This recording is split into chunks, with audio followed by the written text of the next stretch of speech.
Hello, welcome to another edition of Prove All Things. I want to thank everybody who is joining us live here on Tuesday afternoon at 12 p.m. Eastern Time. And we are glad you're joining us, whether you're watching on Facebook, YouTube, Twitter, or in our CGI Digital Network app or our television apps. We're glad to join you. And I'm joined with co-host by Mike James. How you doing, Mike? Hey, Jeff, doing well out here. Good to see you again. How's everything in Georgia? Everything in Georgia is going well. Okay, very good. We are fostering children now, and we're going to get the second one Thursday. So wow. of two brothers. So the first brother is doing really well with us, and we had the other brother over for the weekend, and we decided that we're going to bring him on as well, and so we'll be taking care of these two little brothers. Wow, is that it? Is there just two of them? Or are there any other brothers or sisters? They have two sisters, and we actually went and met the two sisters with the other foster parents who are taking care of them, and had like a little meeting at a water splash area zone. I think this past weekend. And so, we're only taking two. That's all we're licensed for. We can do more than two. But Gotcha. It's definitely two brothers that are definitely very energetic. Definitely, I feel like I'm losing weight and stuff. just keeping up with them. We went to the Whitewater water park here in Atlanta this past Sunday with Gabriel. And he's like, hey, let's go climb up these, all these different things they have for kids to climb up. And there's like rope walls and stuff. And I'm like, well, I don't want them to get hurt, so I guess I'll go up there with them. So I'm climbing rope walls and running around and doing all this stuff. So yeah, that will definitely help you exercise a little bit. Wow, that's fantastic, Jeff. That's a great endeavor to take part in. I think that it's important that we in the church are not just talking about, what the Bible says, but we're actually participating in doing what the Bible says. And I think fostering kids like that is a great example that you're setting for us there. So more power to you, man, in that endeavor. I'm going to be heading up to Wyoming starting on Thursday. I gotta drive up, Jeff, because the plane ticket to get to Sheridan, Wyoming was exorbitant. So wow. I saw that if I drove, it's going to cut my bill down a bit. So I'm trying to save the church a few bucks there. But I'm going to baptize. How far drive is it? This isn't as far as Texas. But it's almost as far. It's about 1,200 miles. So wow. I'm gonna start on Thursday, get there sometime late Friday afternoon. But Jeff, I'm gonna baptize 4 people in one day this Sabbath. That's the most I've ever baptized in one day. And the fella told me who has the meetings up there, he's getting 30 to 35 people from throughout Wyoming. And I think a couple's coming up from Arizona. A couple are coming from Minnesota.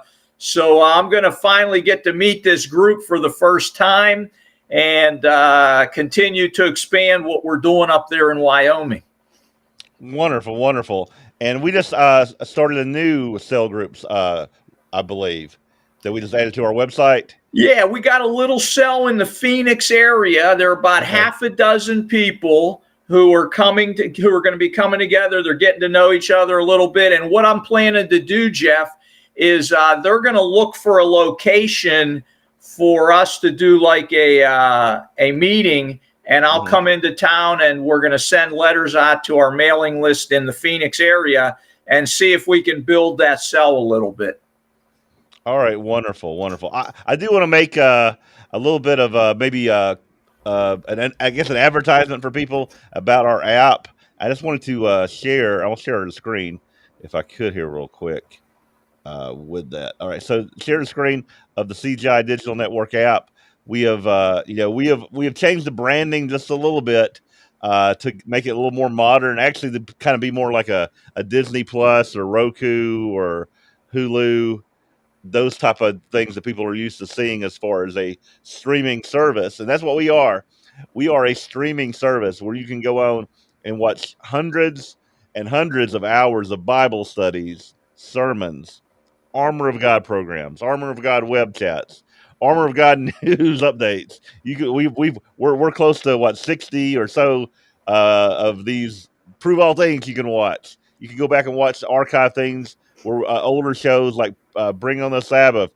You can watch season one of The Chosen on there. So there's a lot of things in this app that we have available on your television or or on your devices that you have with you. So I would definitely encourage everybody who hasn't downloaded to download it, and if you have, share it with those this app that we have available.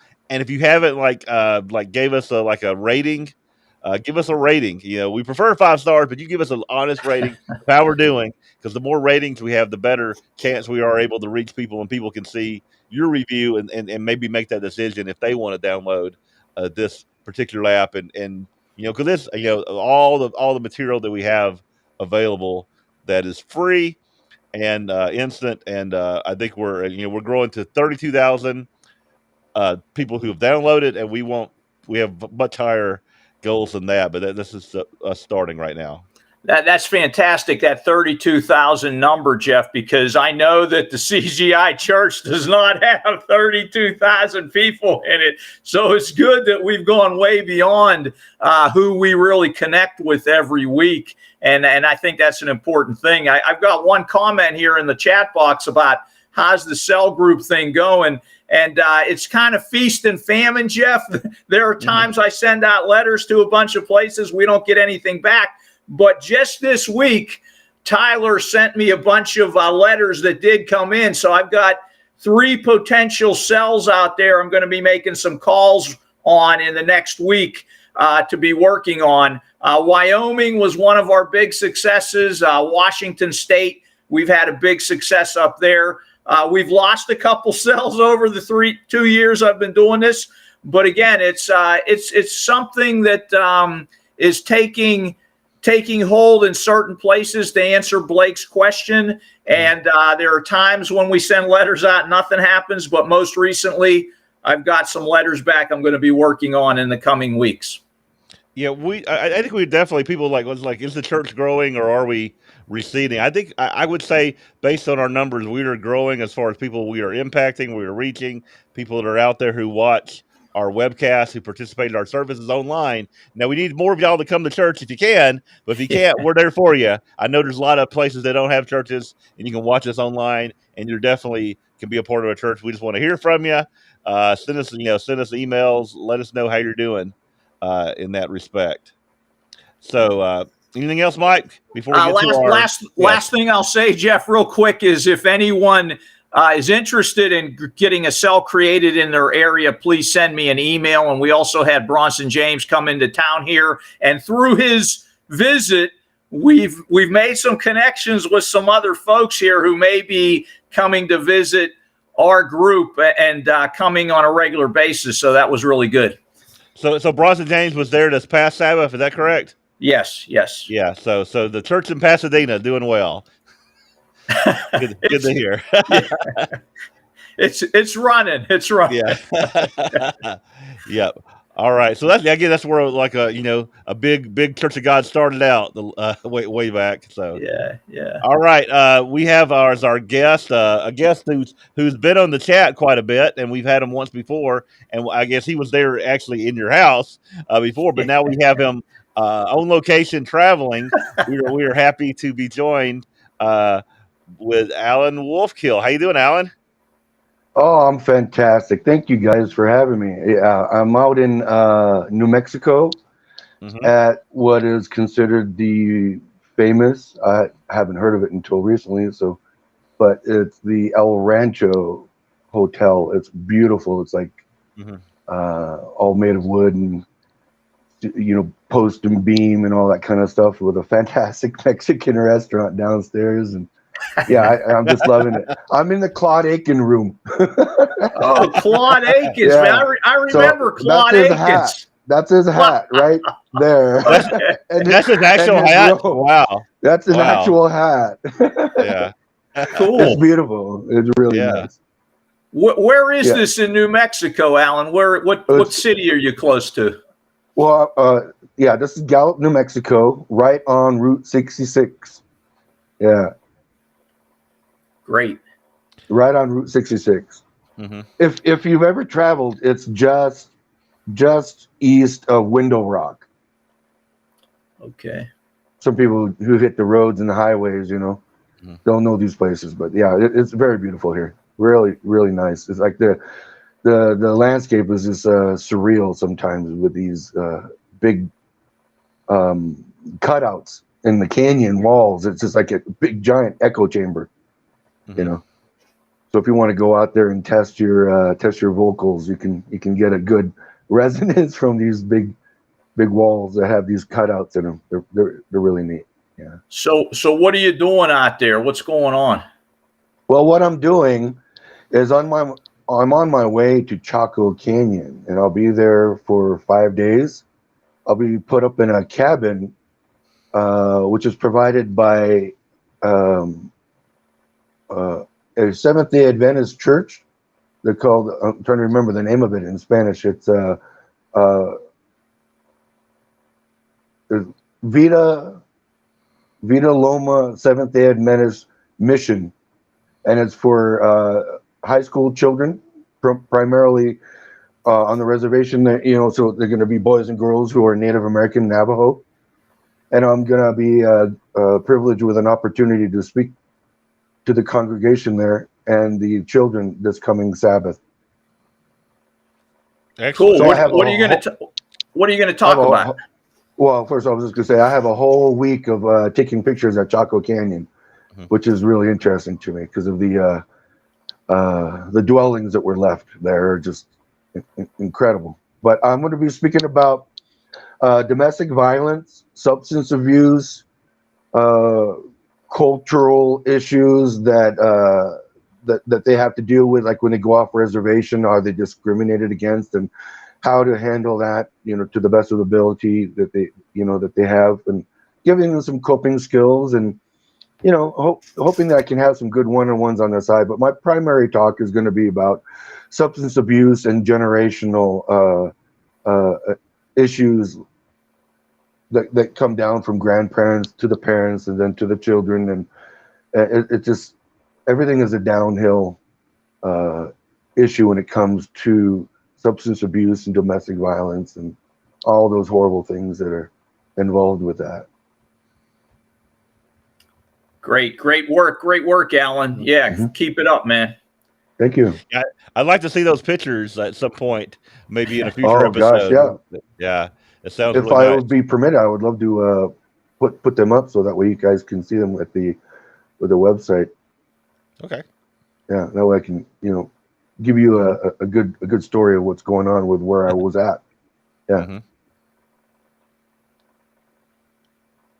Okay. So I think that those that know you from the last program, Alan, are familiar with your background. You have Native American ancestry, and we were talking about a variety of things on the last show that have to do with Native American religion, Native American history.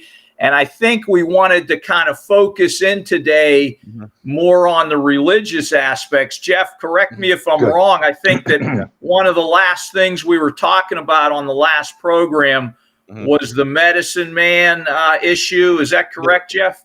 I think it's the idea of the medicine man, and really we received some comments about that program, and I want to let people know that this is Alan's personal uh, like experience in this culture, and that he doesn't represent everyone in the culture, because there's some other folks who Yes. took. They were like, well, we don't understand what exactly this, because we look at it from a different perspective, And I and like to that's say great. I Great. represent what I did experience, which is Yes. quite a So what bit. you Yeah. yeah. And nothing So out what you of that. Yeah, what you experience is definitely we can learn a lot from that. So that's what Yes. we're here to learn from. So yeah, you were talking Yeah. about the medicine man before. I guess maybe Absolutely. Yeah. some negative stereotypes that are associated with the medicine man. Since you want to Yes. maybe give some detail about that and some understanding for some folks out there. Yeah. So I want to give like there's a little heads up on my speaking technique and how I come across and coming up with where I am in my mind speaking on these topics. So like right now I'm in my mind and I put my place into my mind where I was at the time so that I can better recall and bring up in detail of my encounters. So that's why sometimes it comes off slow. And people who are good with body language, if you understand like what I'm doing with my eyes, I notice like I did that often a lot, and I checked my last video. I looked up and left a lot. That's a recall. I'm recalling and I'm in my memory. So that's what, just letting you know when I do that, I'm not doing it intentionally. I'm just doing it because that's where I'm at in my mind. Mm-hmm. So Yeah. Yes. just letting you know that there's reasons for what it is that I'm doing, and I'm not just looking strange as somebody had told me.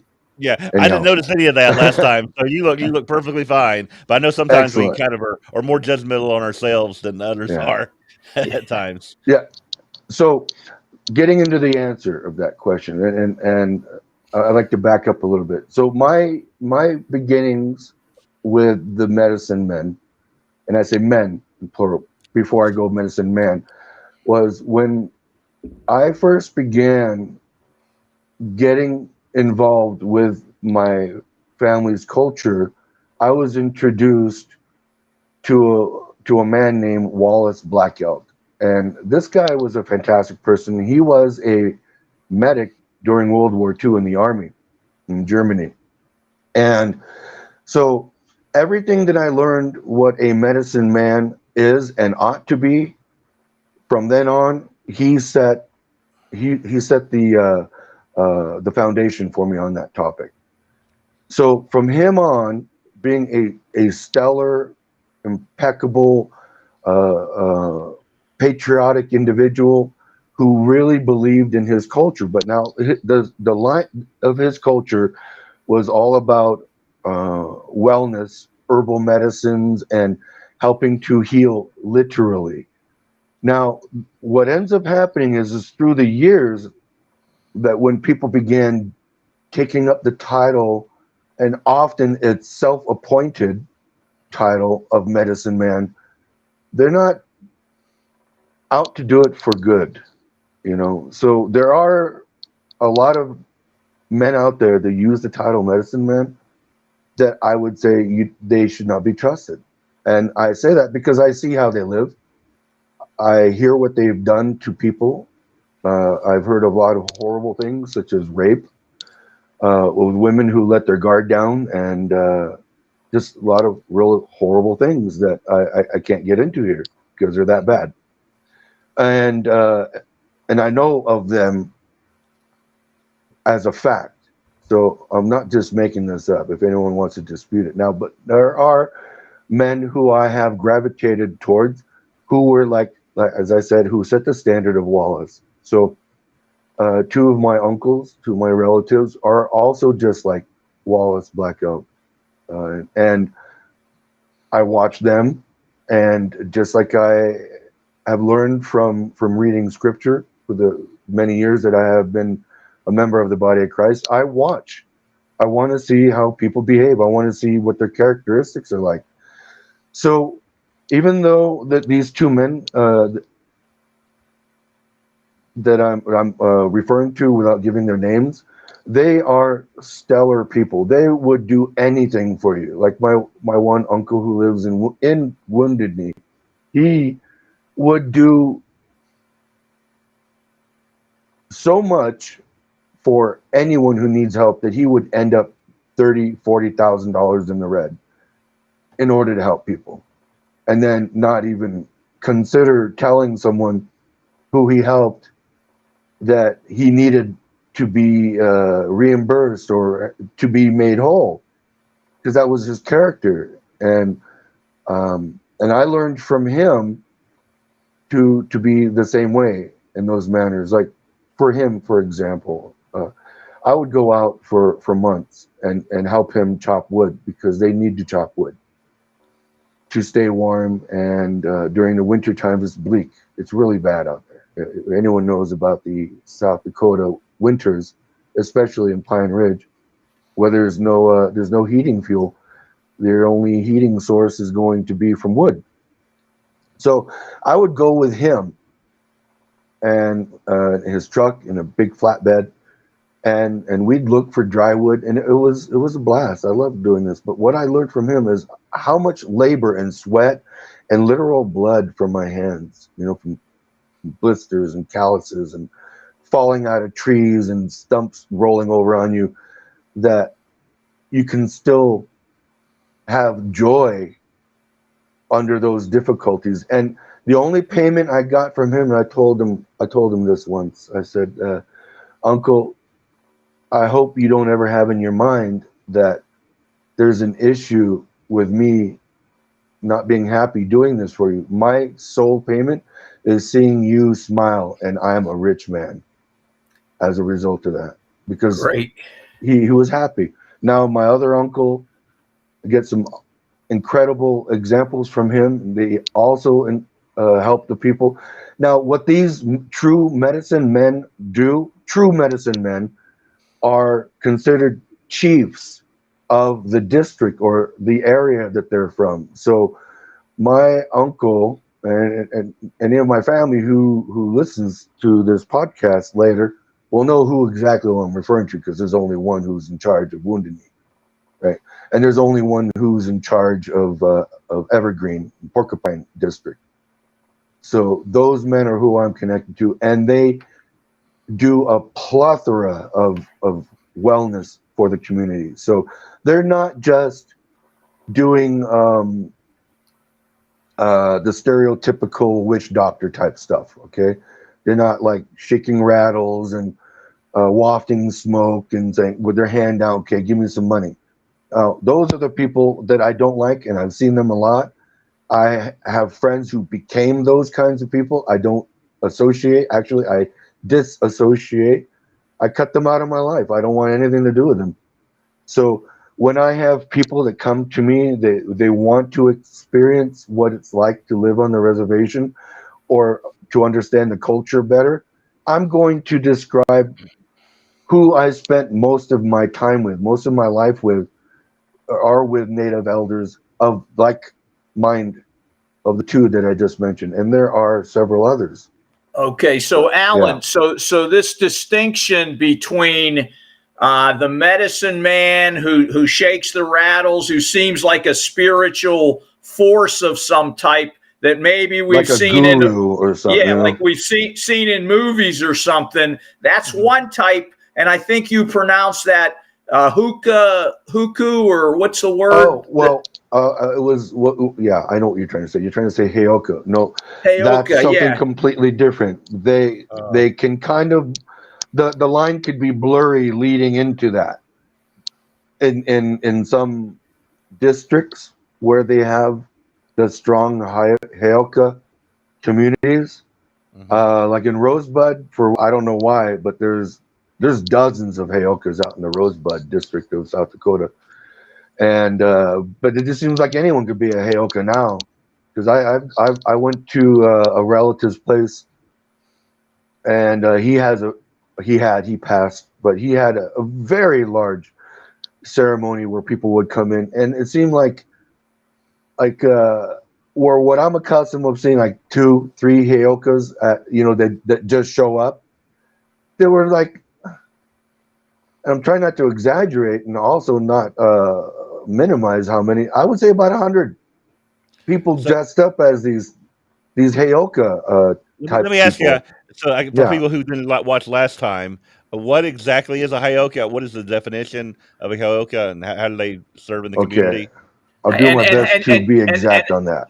Yeah, and how are they different from what your uncle and that other fella from World War II you described? How are they different?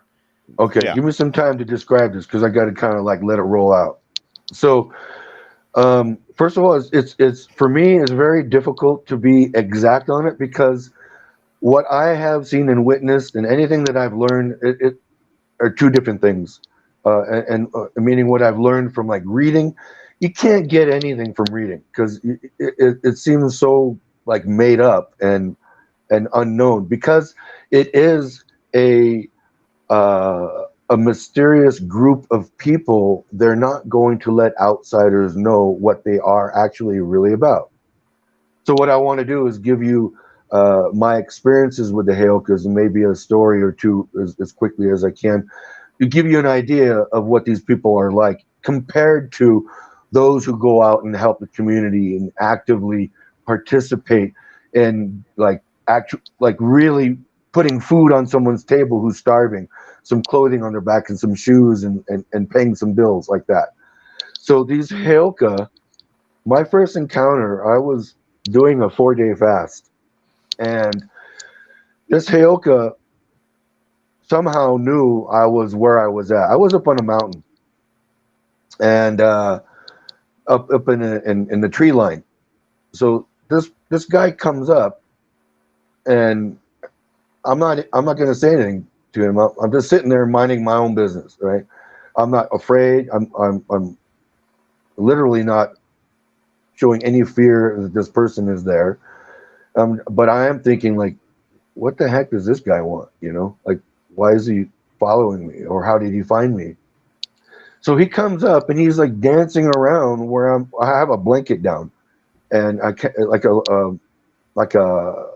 6x6 perimeter, okay, where I'm gonna sit for 4 days and 4 nights and do a fast and just connect. Right. So anyway, this guy, he was dancing around me, and he does have a rattle. He has it's a gourd, and then he has a puppy with him, and it looks like maybe 4 weeks, 6 weeks old puppy, and then he holds it in my face. You know, he doesn't step into where I'm sitting, but he's holding it over, like to provoke a reaction, and I'm just barely giving him any indication that I know that he's there. Like I'm really trying to ignore him because I know from hearing others speak about encounters with the Heyoka, they want to intimidate you. They want to provoke reactions from you.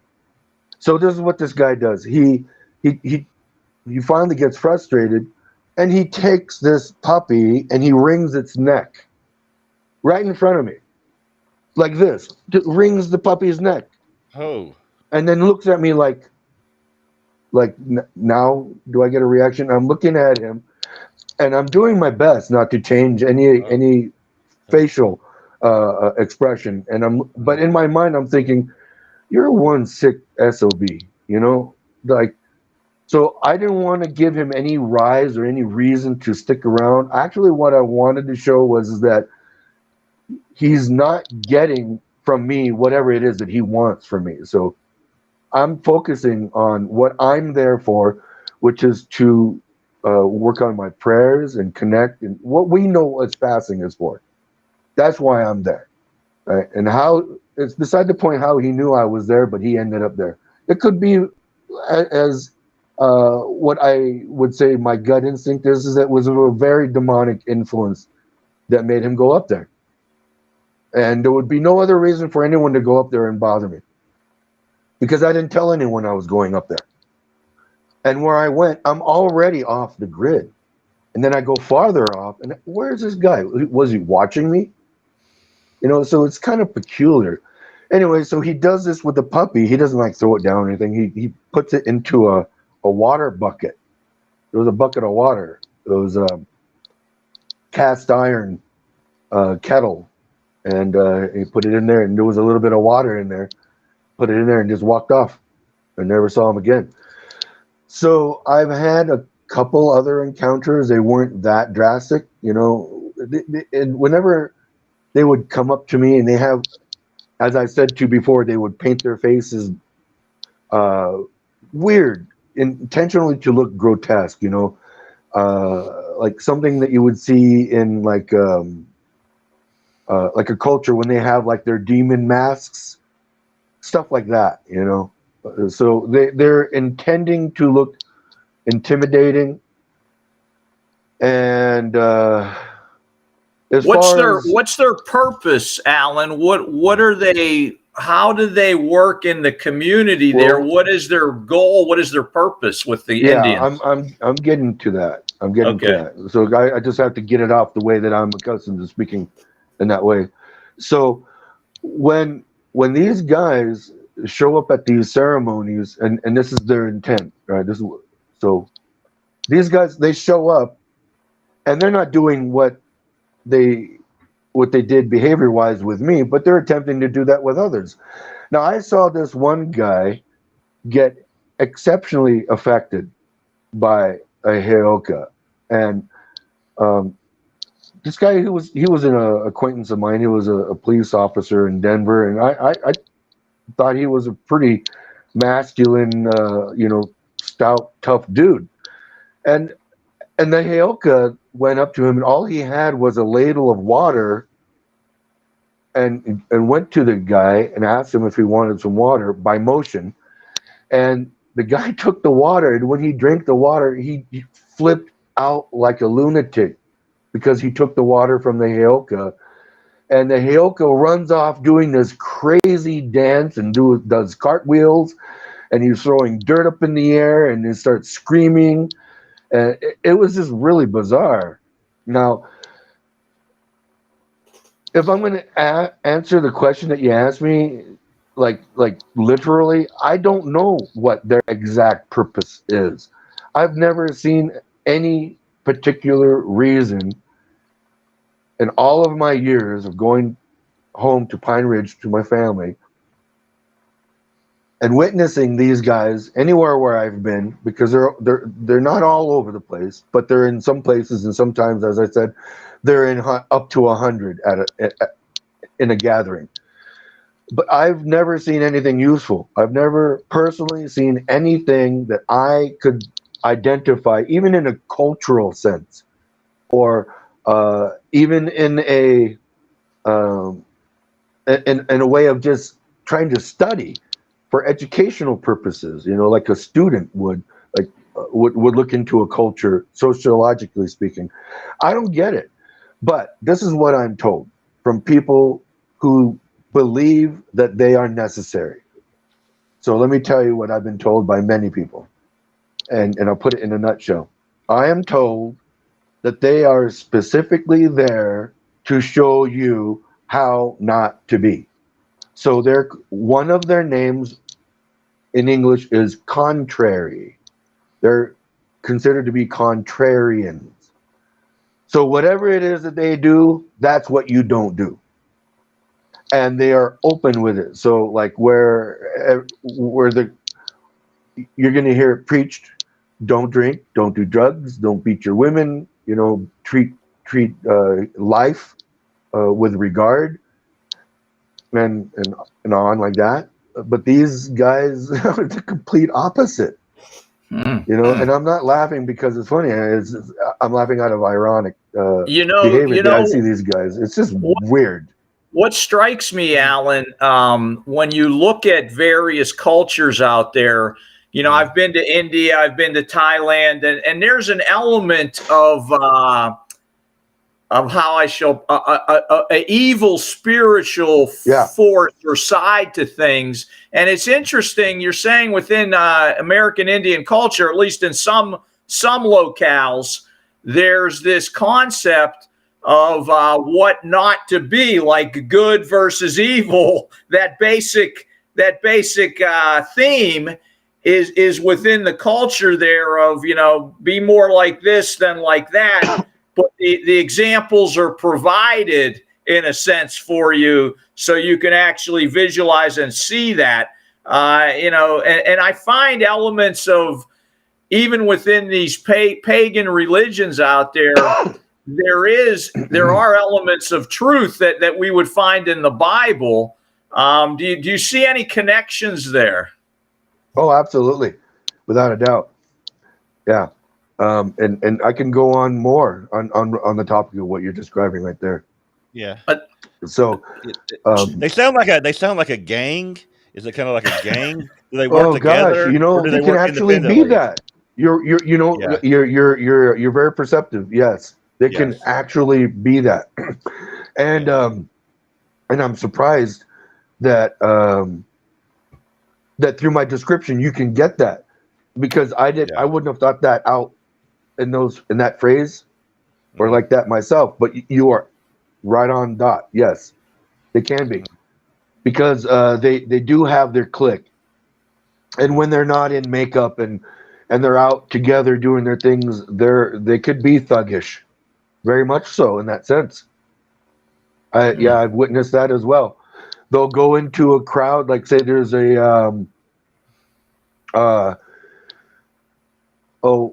have like the races. They bring the horses in from all over the place. They have races. Then they'll have a powwow. Then there'll be like a carnival, and then you'll see like 5 or 6 of these guys go in, and then all of a sudden they're causing commotion. They're making a fight. They're beating people up, and they're not really stealing anything from them. Like to rob, but they're just doing this behavior to do it, and then you see them laughing about it afterward. Getting a rise about it and talking about it, like, oh, look how he kicked that guy's. Oh man, he stomped him to the ground. He had blood and mud, and they're laughing. They enjoy that stuff. And those people who know who they are, because they know who they are out of makeup and out of their regalia or whatever it's called to them, they say, oh, just leave them be. Or they ignore them, like they look the other way. And, being a member of the body of Christ, and I see that, it's disturbing. I do have the armor. I wear my armor constantly, because this world just is that way, and let alone going in our everyday life. But you go to a place where you see it, like I don't know, here's a picture I get in my mind. You ever take a magnet and you run it through sand, and then you get like this fuzzy iron that sticks to it? Mm-hmm. That's kind of like how they remind me of how they gravitate towards one another. Like they are magnetic towards one another, and they gravitate towards each other. And when they get together in more than 5, it's not pretty. And then they go off and go do their thing, and you wouldn't even know that they are who they are. They blend in. Interesting. And they're like chameleons. Yeah. Alan, let me ask you this. I wanted to discuss, I wanted to finish that conversation on the hookah, but I also wanted to get into today, and I'm looking at the time. I think we need to get into it now. But there's different spiritual beliefs among the Indians. Again, there's not just like one specific way. So could you get into some of those different concepts they have, and how you try to use what they understand to relate the truth of the gospel to them? Absolutely. Well, can you indulge me? Do me a favor. Right there where I gave you a list of examples of the many different types of spiritual and cultural beliefs on that topic, could you slowly read through them and let us hear what they are, and then we'll talk about it as we go through? Would you do that for me? Okay, so you've given me about 7, Alan, and the first one you mentioned was that they do have a monotheistic characteristic to their spiritual beliefs, at least some of them. So could you elaborate on the monotheistic aspect? Because I think like Paul going to the Athenians and saying, hey, who this unknown God here? Let me tell you about him. Absolutely. We might be able to use that when we're dealing with some of these folks. So go like this, just without giving the definition, because I wrote a little brief beside it. Go through the titles, and then we'll go back to the one that we want to discuss. Okay, so there was monotheistic, creationistic, polytheistic, henotheistic, pantheistic, animistic, and shamanist. Okay. Now, just before I go to the one God practice, now I was in a debate recently with someone who is a Christian apologist, and he does a lot of writing for NASA and stuff like that. So I got a pretty good debate with him, where he was attempting to convince me that there were not all of these other practices. In his opinion, there were only two, a mono and a plural, and that all others other than mono were identical, which they're not. And to me, I think that's a little bit careless, because there's so many different types. And as we know, even just within Christianity, we can get ours is the truth and theirs is not, and vice versa. And it goes on and on and on. Okay, so likewise with Native Americans. So, answering your question, the people that I affiliate myself with primarily on the reservation where my family is are primarily believing in one and only one creator of the entire universe. And even in the language, when translated from Lakota to English, they speak it in this manner: the one and only creator of the universe. So when I hear that, I know when I say that who I'm referring to, and that is Yahweh, the one and only, right? The self-existent one. So, and then I began looking deeper, and I can only do this with the elders, and they're dying off quickly. But when I get to speaking with them, like interviewing them, asking them questions about how it is that they came about in their mind, how they came about the idea of one and one only deity that they speak to when they pray, as opposed to many of our cultures we call them brethren because they're all blood related in some way, so we speak that way. So why is it that all of our brothers have so many other different ways and beliefs, while we over here in this small group do we only believe in one?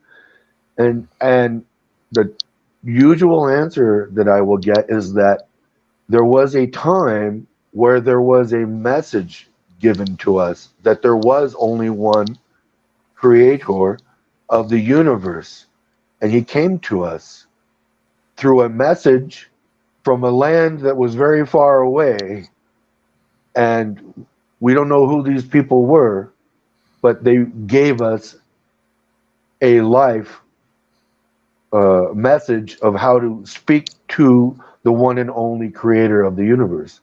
The Waha Tonka Tonkashila, the Great Spirit, is in reference of that.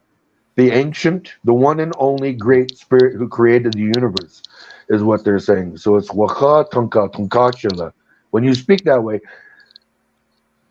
when I hear them speak that way, I'm hearing, and I'm not saying that I do it literally, but I'm doing it emotionally. So why does that sound so much like how our Lord spoke to Moses? Our Lord spoke to Abraham, came in speaking of himself in that manner.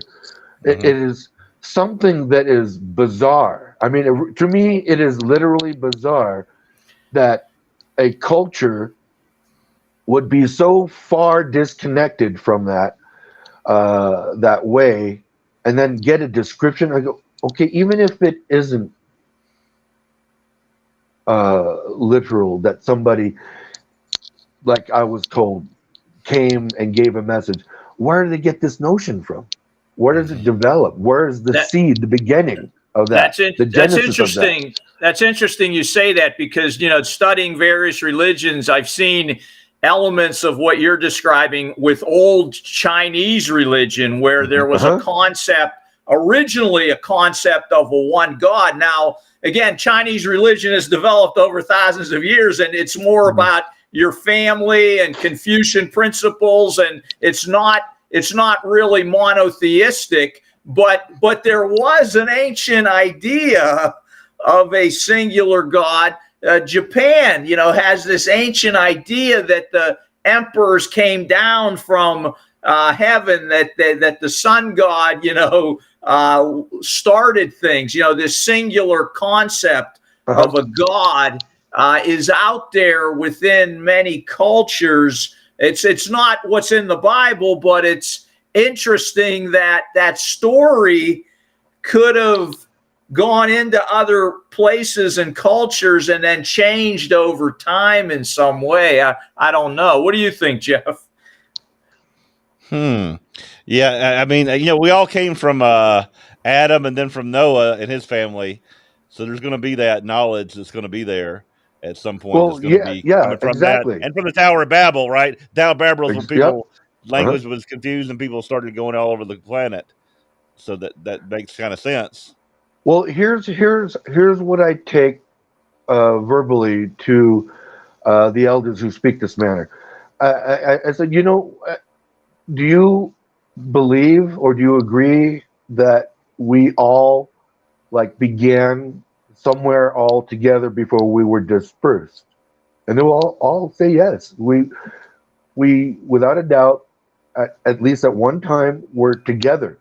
So these stories do get passed down, and they last. They're almost, lack of better vernacular, they're embedded and engraved on our hearts, story wise, especially with these cultures who are oral cultures versus written cultures. Now, okay, here's just a quick example. I was doing a deep dive on the Mayans, and they're unique as unique gets when it comes to native versus native culture and how things are done. When you look at them and their structures and their temple buildings, and you look at the Aztecs and their structure and their temple buildings, you look at the Aztecs, they have a lot of carvings and drawings and stuff like that are not words. They're just images. You look at the Mayans, they were practically doing graffiti in a sense, because they wrote on every surface they can write on in stone, and they're all words. So, I mean, of course, people are still attempting to decipher what the words are, what the alphabet is, like they did in Egypt and other locations. But the contrast of a culture writes everything down versus a culture who keeps it in their minds and memory and passes down stories from one generation to the next, which is what the majority of the North American tribes did. So when I get this hint of something that sounds very familiar, from reading, like in the Torah of our forefathers, and it just, I wonder, and I do get to wondering when I do my study, and my studies, I should say, that I wonder if there's a remnant of some truth lingering, and why, and where does it come from? Is it a remnant of something that our Father, our Heavenly Father, as how we know Him, allows or allowed to happen for whatever purpose? Or is it a demonic to be used for misleading people somehow? Because who knows best to mislead than the great deceiver, which you need truth to mislead. That's how you dangle the carrot. So I don't know. I get to thinking like on these terms, and I wonder how it happens. And of course, I'm still wondering because I don't have the answers, but it's fascinating to me, and it drives me to want to interact on these topics even more so, and find out what these people are thinking, feeling, and how they live, and what they really consider to be as God. And I'm closing on that one. I don't remember if I was mentioning this to you, Mike, in person in Pasadena. I think I started to talk about it, but we got interrupted. But I was speaking with a friend of mine from a Canadian tribe, and she was telling me how she had Catholicism forced on her, and it was very severe, and there was a lot of physical and sexual abuse when these people who were supposed to be working on behalf of God, as she put it, in these missionary schools, they said, you have to believe in God. Whack. You have to believe in God. Punch, stomp, kick, and punishment, and horrible stories. And then, so she says, I do believe in something, but I can't call it God. I go, well, what is it that you call it? She says, I can only say that what I believe to be true from within my heart, that it's the eternal. I started weeping. The reason why I believe is because there's something there that still wants to connect. And to me, I know what the eternal means. Not a movie, The Eternals, but there's only one who is the eternal, or it's the two, the Elohim, right? But yeah. I have a question. That's coming up from what you're saying. So these are, when we're talking about the different beliefs that are traditional beliefs in the Native American communities. Now, and you're a Christian, and I guess that Seventh Day Adventist Church is Christian in a Native American community. So, like, what percentage of Native Americans are a Christian of some sort, or is it just a small percentage? Is it larger, or does it mostly just stay within the traditional? I'm going to give you a guesstimate. Okay. Right? I'm going to guesstimate from what I have learned, and I'll give you a good solid guess. I would say about 85 to even possibly greater, up into low 90%. There is only a very small few who I have met who don't believe in their way that Christ is the Son of the Father. Okay. Into some capacity, because there's been the missionary influence for what now, about almost 500 years since the Spanish came over and brought Catholicism and whatnot. So there is that, and it's more so. So you're saying 90% would say that Jesus is the Son of God. I would say yes. Okay. So benefit of the doubt, let's say from 80 to 90%. Okay. So when we look at, you're saying that things have changed so much now that most are in these other Christian churches, whether it's on the reservation or like you're living, in Reseda, California, and you're coming to our church.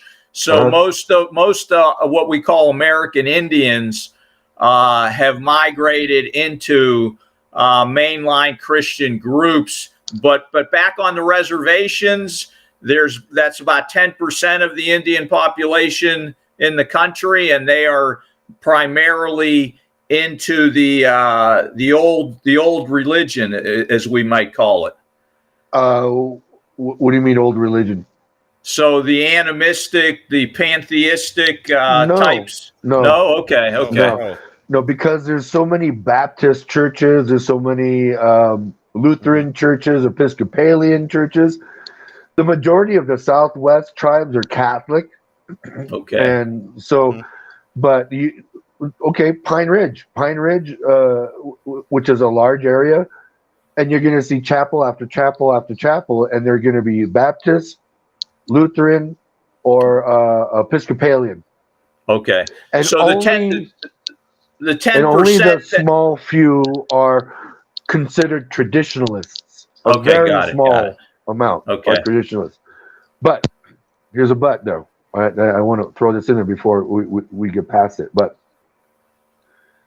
with this younger culture wanting to identify, and all this misappropriation stuff and all that, you know exactly what I'm talking about.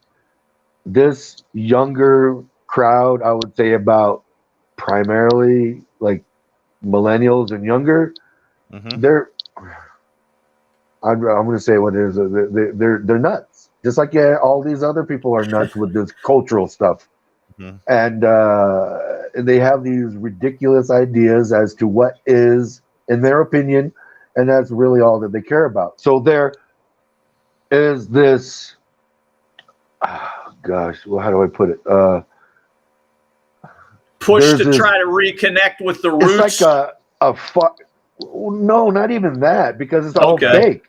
They're not even really attempting to go to the roots of what the culture was.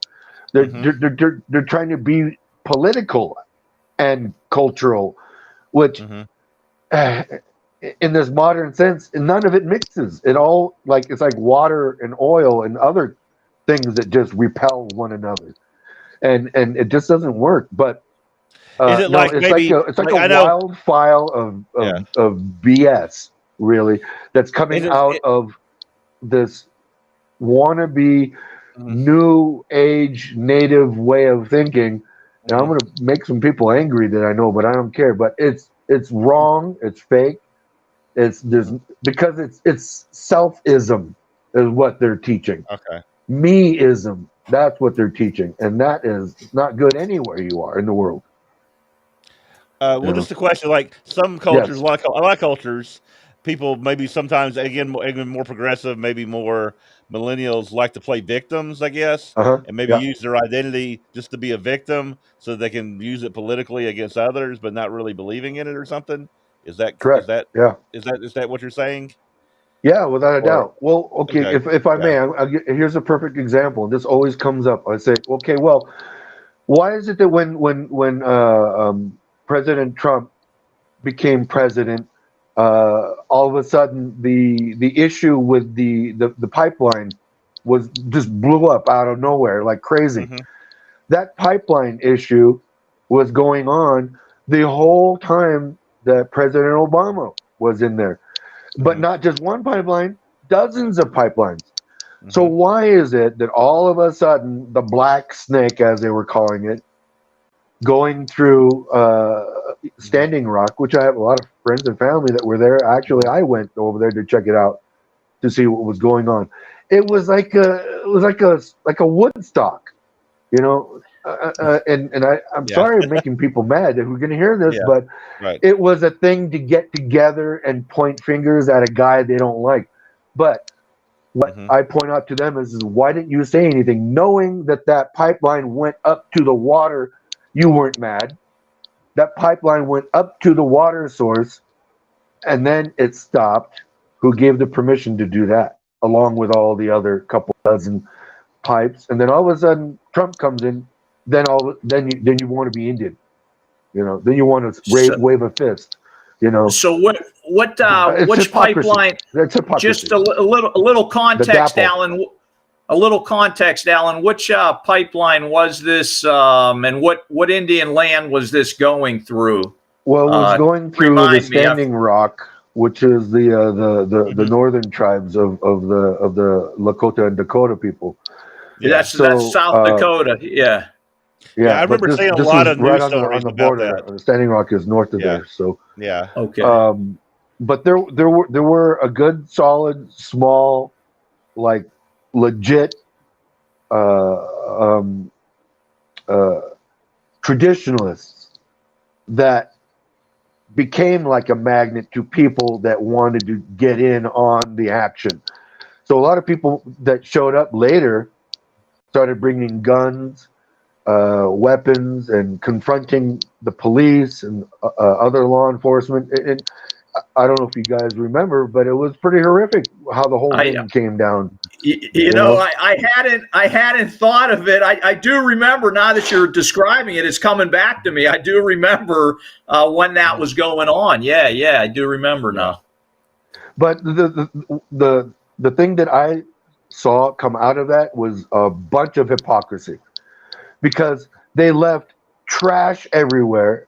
They left feces and just garbage and piles and mounds, and even they would bring their animals and leave them there. You know, nothing but hypocrisy. If you are what you say you are, show it. Because all I saw was the complete opposite. And I heard the complete opposite, you know. Oh, we love our land. Oh, we love this. And then look at what you're doing. You didn't say anything before, and look what you're saying after. They don't mesh.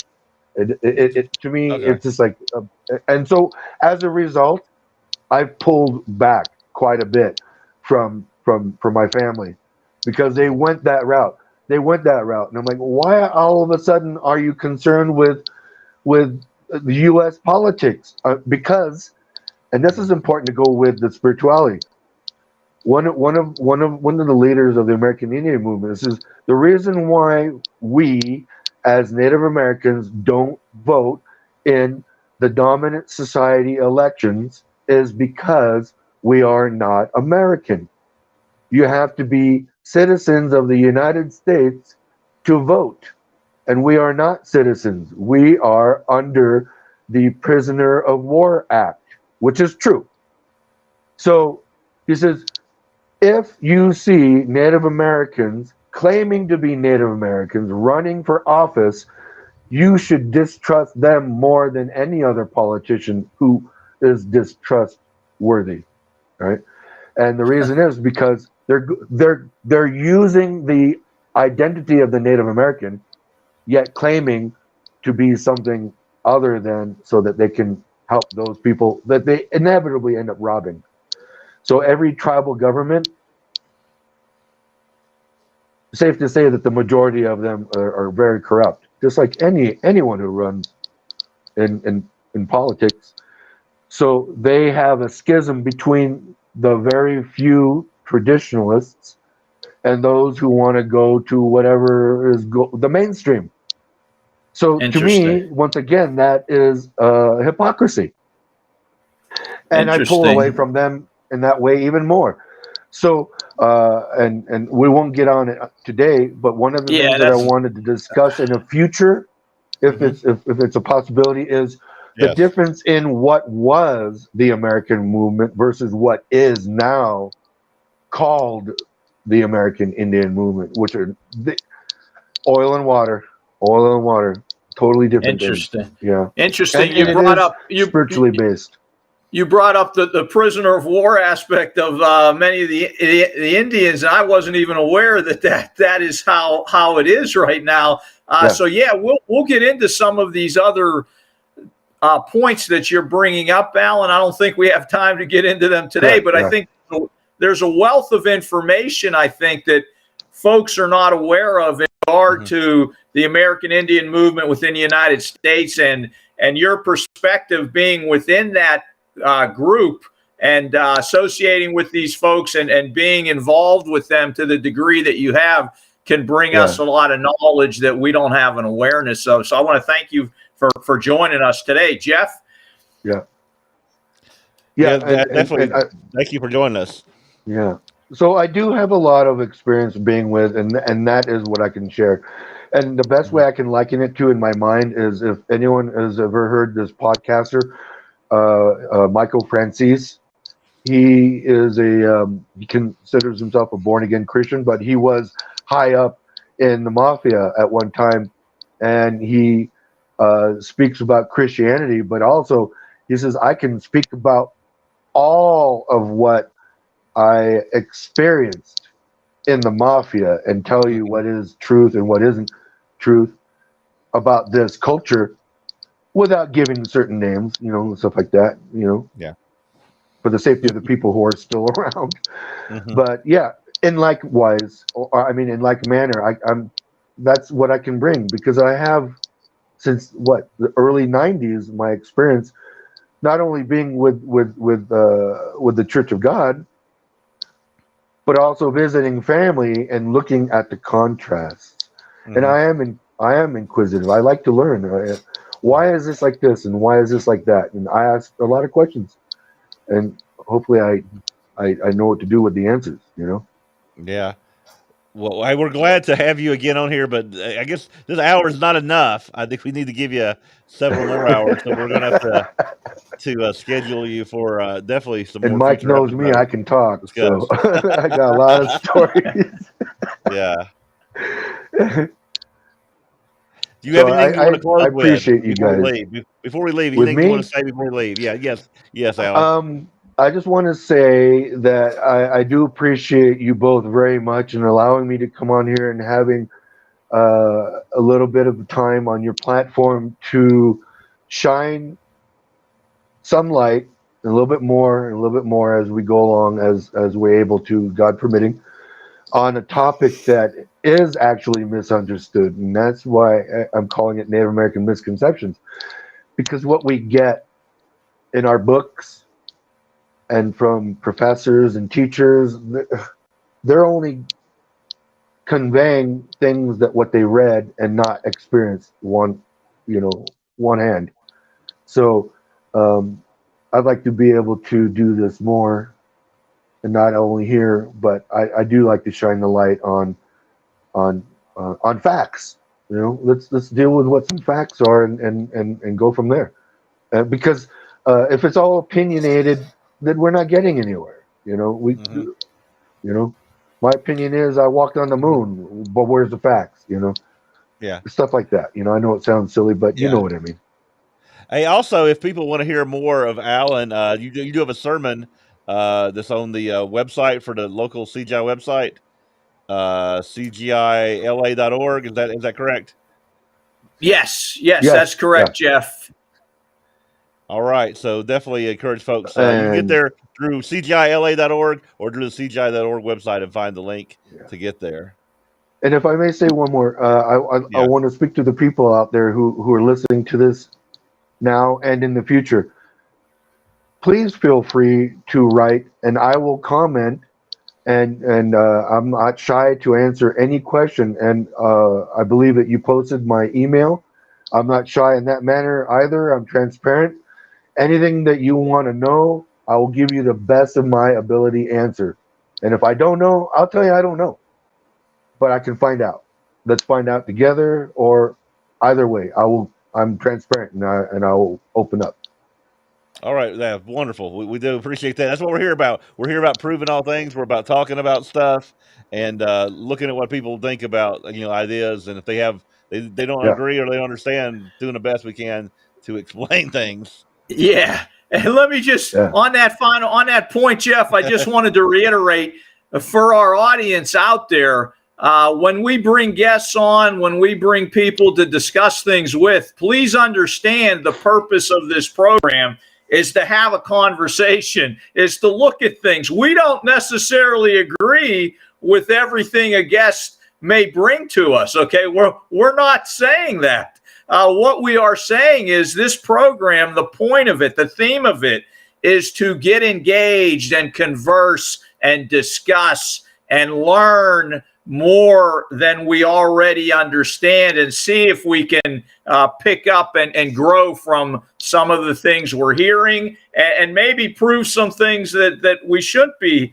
hearing that aren't the direction we want to go. But we can't get there unless we take the time to hear it from the horse's mouth. And I don't mean that in a negative way to you, Alan. Yeah. I'm just saying bringing people in with different ideas helps you understand what you really believe also.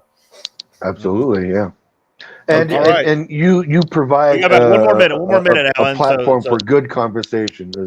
So okay. Yeah, you guys provide a platform for good conversation, which is important, I believe. All right. Thanks. Well, we got to end here soon. We got about one more minute till we get cut off because we got a little 10-minute buffer here. So again, I want to thank you, Alan, for joining us. We look Thank forward to you. the next time you're on, and hopefully you'll be giving some more sermons out there in LA, and people can definitely tune in and listen to those as well. Excellent. All right. So we'll say goodbye, everybody. Until next week. Goodbye. Thank you, everyone. Bye-bye now. Be safe. Be safe on your trip.